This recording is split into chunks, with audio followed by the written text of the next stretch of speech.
Sakshi Sakshi, and welcome to our show, Spiritual Awakening. So, as usual, let's start our show with one beautiful quote today. The soul migrates from body to body. Weapons cannot cleave it, nor fire consume it, nor water drench it, nor wind dry it. This quote relates to our today's topic, We Are Not This Body. Let's know more details about today's topic and with our Sarvajay Madhav Prabhu, Sanjay Garu. Hi Sanjay ji, how are you? Hare Krishna, Preeti. Thank you. How are you?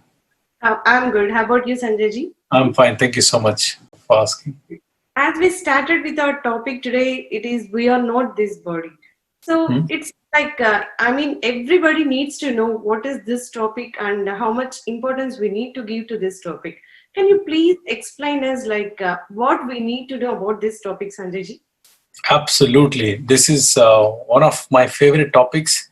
This particular topic has transformed my life. And I hope if Lord Krishna so desire, it will transform each and every person's life who is going to watch this video today or later. So I would like to read the passage so we all can understand this topic, and then we'll have more question answers and we'll continue from there. Is that okay? Sure, Sanjay ji.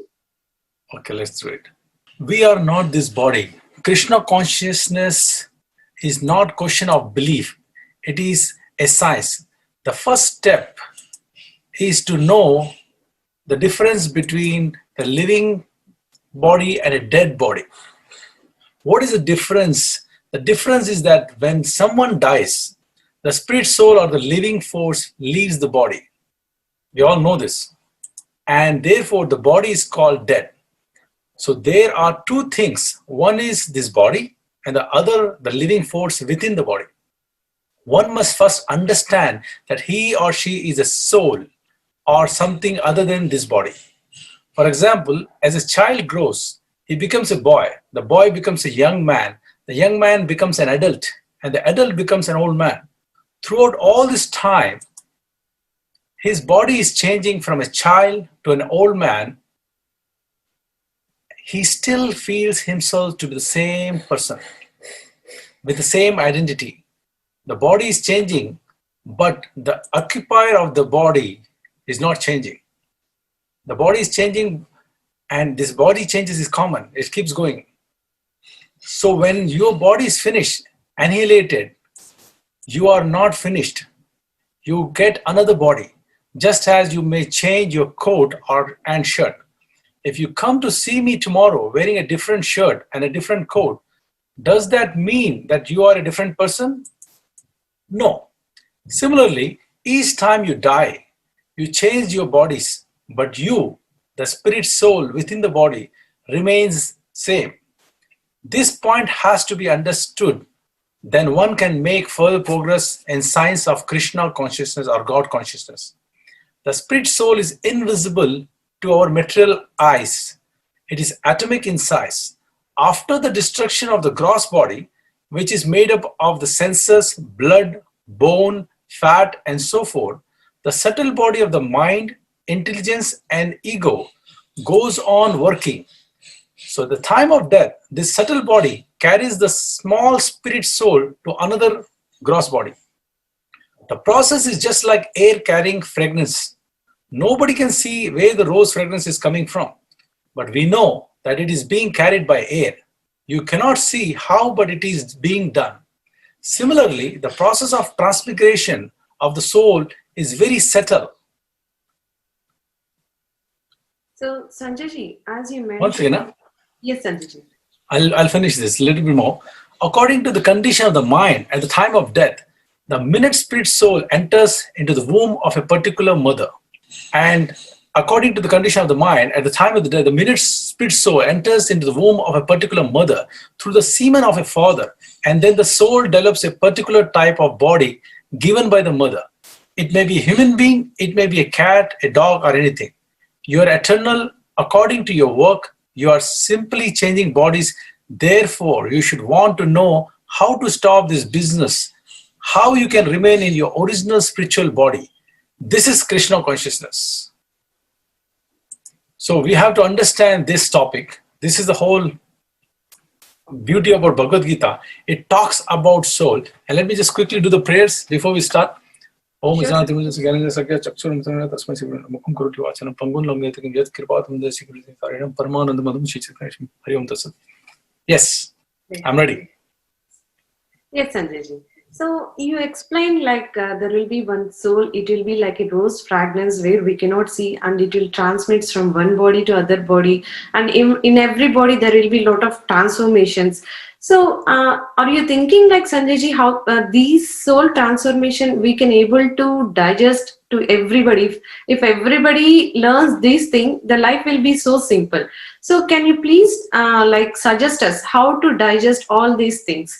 And we should not go with the materialistic life, and we should go with this spiritual life. So can you please explain us how to make ourselves to involve in this type of soul, and how to I mean, you mentioned like a lot of egos will be there in every bodies. So can you please explain us on this, Sanjay ji? Thank you so much, Priti ji, for this question. Alex, two things we have to understand first. I already read that, and I'm sorry I was not reading properly because I tried a new tool. It didn't work out. So one is gross body, one is subtle body. The gross body is made up of Panchabhutas: earth, water, fire, ether, and air. We have bones and skin and all this stuff. This is our gross body. But there is another body which is subtle body. The subtle body is invisible, you cannot see. And the subtle body is consists of mind, intelligence, and ego. So when we leave this gross body at the time of death, our vasanas, our desires, our intelligence is carried by the subtle body to a new body. And the subtle body has to take a shape to fulfill all the desires. So that's the reason why we say after a person has died, all this body gets mixed in Panchabhutas. You might have heard this. Yes, Sanjay ji. Once we understand about this two body, this is the first stage to understand that the subtle body and the gross body. And soul is connected more to subtle body. We have soul in this gross body. When someone asks you a question, who are you? So most of the people, they answer, I am soul. And some people say, I am body and I have soul. So actually we are soul and we have a body. We are spirit soul and we have a body. And the example I was reading earlier was, just like how we change a coat, right? Every day we change a coat. But the person inside that coat is same, correct? Yes. Similarly, the soul is always same. The body is like a coat which keeps changing life after life. So as soon as we understand the soul, our life is eternal. Soul, as you earlier read one text, the quote what you told, soul cannot be cut, soul cannot be burned, soul cannot be withered. So this is the beauty about the soul. And soul is so minute, you cannot even see. If you take your hair, cut one piece of the 100 pieces of the hair and 100 pieces of that hair again, that is the size of the soul. You cannot even see the soul. And you cannot burn the soul. A lot of people say, how can you say that you cannot burn the soul? There are some fire bacteria which can survive in fire. What does it tell? It cannot be burned. Other day in my house, there was a small lizard, and my children were a little scared of the lizard. And guess what? They had to call dad to help remove the lizard out of house. So I rushed to rescue them. Of course, that's little lizard, what it can do. Anyway, while taking the lizard out, I was trying to grab in a dustbin and just throw her outside. We don't want to kill even the lizard. But accidentally, her tail got cut off. A small lizard, baby lizard. And I went with the lizard body outside, and I threw the lizard outside in the garden. When I came back, my wife was telling the lizard is still here. You didn't take the lizard. I said, no, I took the lizard because the tail was still alive. It was playing. And my wife thought that the lizard is hiding inside and the tail is outside just, live. Okay. So my son was there, he's 19-year-old. When he saw, he was amazed. Dad, how is this possible? That lizard is outside and her tail is still alive, is jumping and dancing. I cannot understand. And then immediately explained about the same sloka about Bhagavad Gita, that soul cannot be cut, So the soul of this lizard is spread in tail and the body. And even though the body got cut, the soul did not get cut. It makes sense? You understand? Yes, So there are Sanjay. so many examples like that about the power of soul. Mm-hmm. Once we understand we are soul, 90% of our problems get solved. 90%.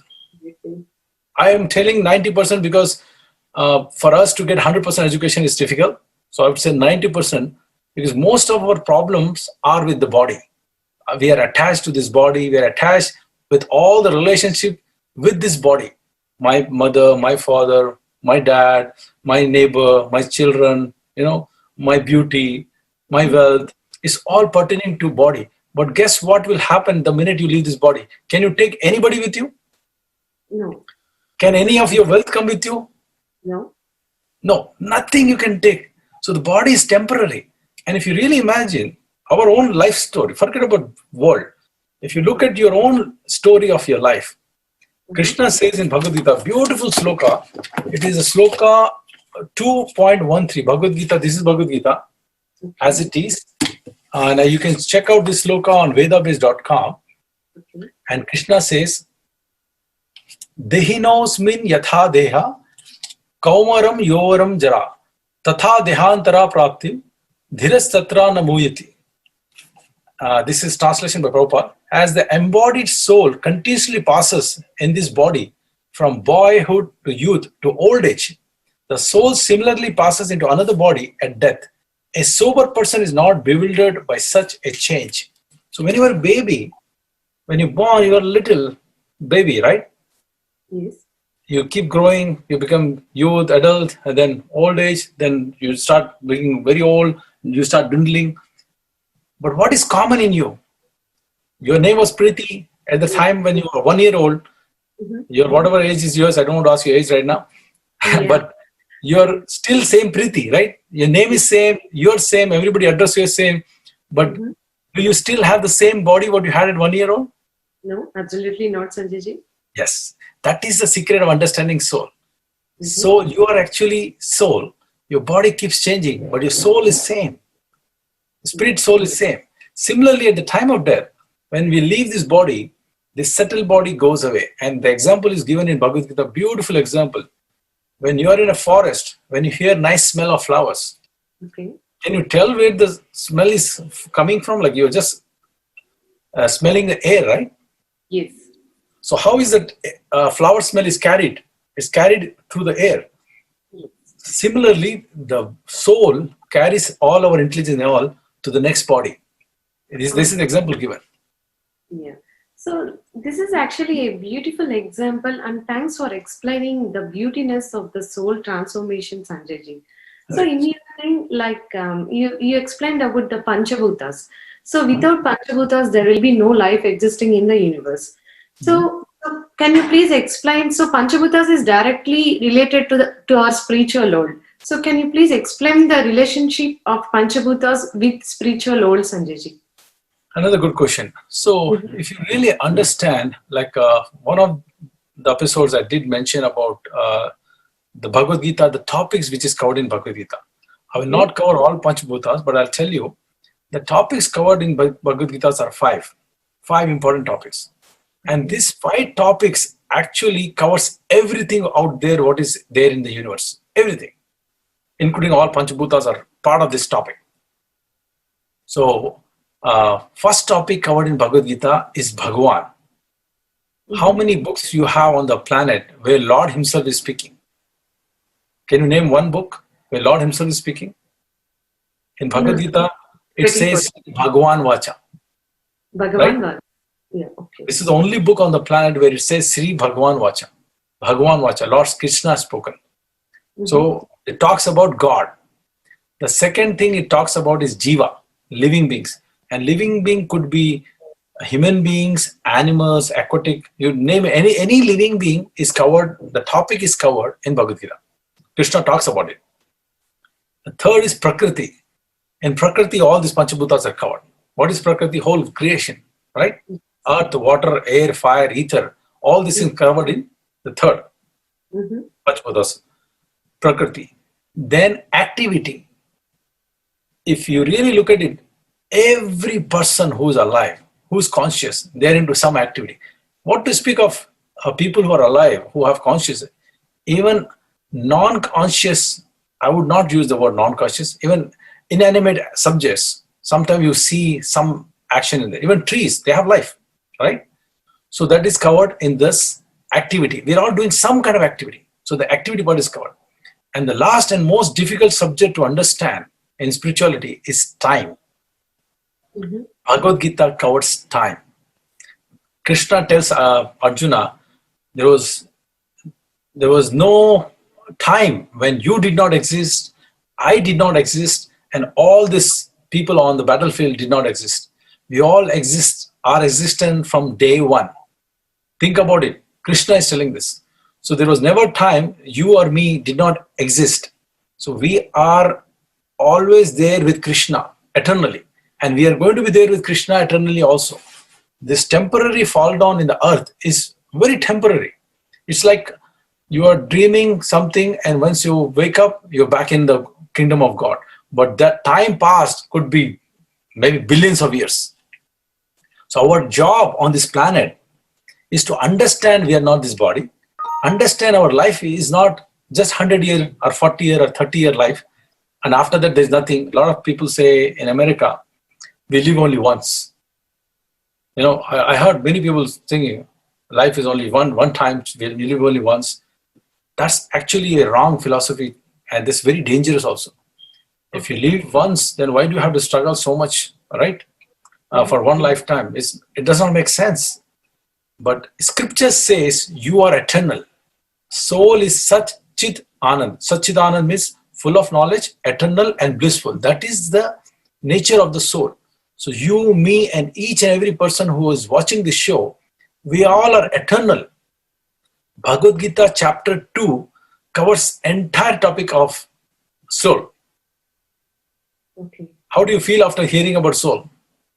No. Actually, I'm thinking more about the soul. You said like the lizard example. So I'm thinking like there will be soul, and the beautiful example is the fragrance of a flower. When the air is carrying the fragrance, in the same way the soul will be carried too. So I can able to connect the fragrance and the soul. So I'm thinking about that how it will be connected, and I have a lot of questions on that too, Sanjay ji.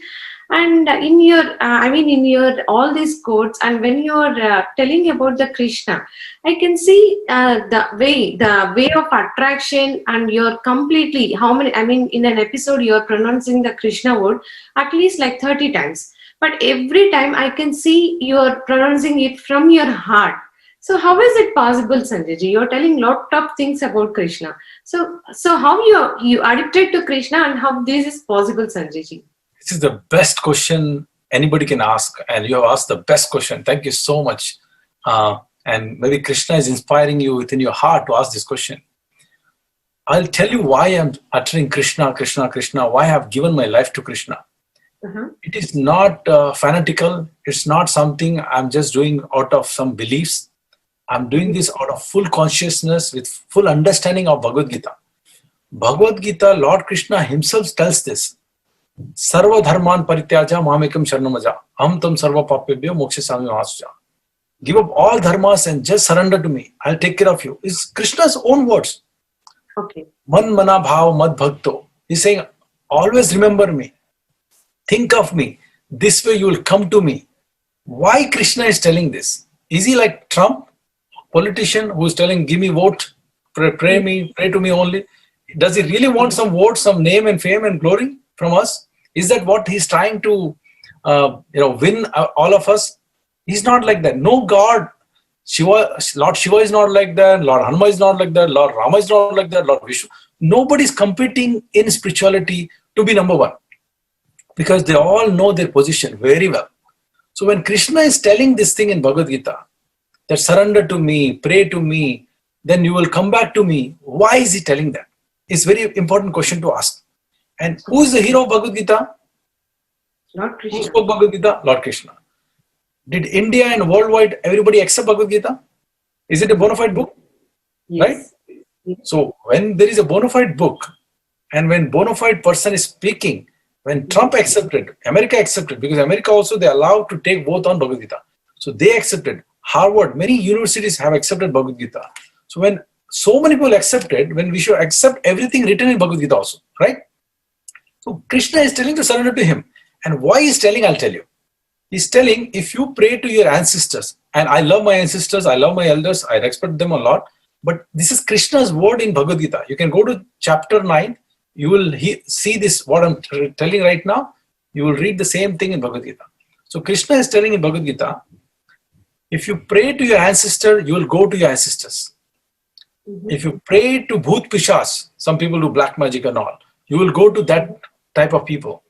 If you pray to any gods, like there are 36 crore gods we have in our Hinduism. Hanumanji, Lakshmanji, Sitaji. No, I'm sorry, not Sitaji. These are all supreme god. Indra, Vayu, you name it. Even eyelids have some gods who are controlling this. We call Mother Earth as a god. We call Sun god. We got Moon god. We have so many gods. We have ocean as god. Like that, we have 36 crore gods. So what Krishna is saying, you pray to anybody, you go to them.